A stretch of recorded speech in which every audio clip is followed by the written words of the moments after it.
Salamatсыңарбы балдар. Бүгін біз тамсил оқып үйренебіз. Өз тарыхын билбеген телефон. Тамсил.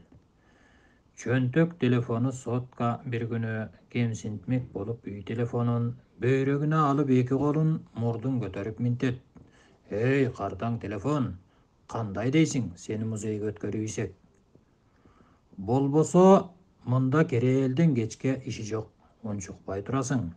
Ой, ушу өнүккөн заманда сенин арзан кулагыңды ким бурасın? Анда үй телефону айткан экен минтип кептин ырасın. Эй, балам, өз ишиңди кыл, мени эмне кыласың? Анда сотка. Ай, азыр эл бай, карыган кемпир чалдан башкасы сени карабайт. Мендей модалуу телефондон акчасын эч ким аябайт. Сенин заманың башка, кетип кал, өзүңдөй өнүкпөгөн жакка, десе сотка үй телефону минтет. Эх, балам, жакшы болмок өз ордубузду билсек, улууга шек келтирбей жүрсөк. Эмесе уккун, эгерде мен болбосом, сен кайдан келип чыктың? Кыскасы, айтар кептин нускасы эл арасында өз ата тегин билбегендер да бар. Өз атасын тааныбай тилдегендер да бар. Ошондуктан атаңарды көзүңөргө иле жүргүлө.